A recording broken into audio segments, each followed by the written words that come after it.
Hello বন্ধুরা, আমার নতুন একটা মিনি ব্লগে তোমাদের সকলকে অনেক অনেক স্বাগত। এখন বেজে গেছে 6টা 15। আর আজকে যেহেতু আমি কাজ থেকে তাড়াতাড়ি এসছি, তো ছাদেই ছিলাম। আমার মেয়ে একটা ভিডিও বানালো, তো আমি আবার নিচে গেছি পেয়ারা আনতে। তো মেয়েকে বললাম এখানে একটু বসে থাক, আমি একটু পেয়ারা নিয়ে আসি। মা মেয়ে ছাদে এখন একটু পেয়ারা খাবো। আর এই যে চুল ছেড়ে দিয়ে একেবারে সন্ধ্যার সময় বসে রয়েছিস। আর আকাশটা দেখো, ভীষণ সুন্দর লাগছে আকাশটা। সত্যি কথা বলতে অনেক দিন পর এরকম সময় আমি এখানে দাঁড়িয়ে রয়েছি, মানে এখানে এলাম, বেশ ভালো লাগছে। প্রতিদিন আস্তে আস্তে অনেকটাই দেরি হয়ে যায়। রবিবার দিন বাড়ি থাকলেও কোনো না কোনো কারণে আসা হয় না। ভীষণই সুন্দর লাগছে, আর আকাশটা তো ভীষণ ভালো লাগছে। সত্যি কথা বলতে এখনকার আকাশ দেখলেই মনে হয় যে দুর্গাপুজো চলে এসছে।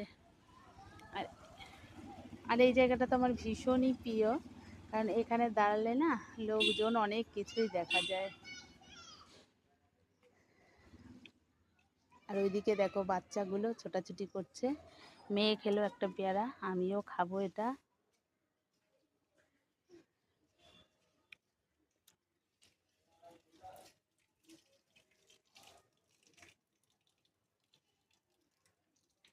সৃষ্টি তোর ঠাম্মা কলে। আর এদিকে চাঁদটা এত সুন্দর লাগছে কি বলবো, ভীষণ সুন্দর লাগছে। শোনে আকাশটা কি সুন্দর লাগছে।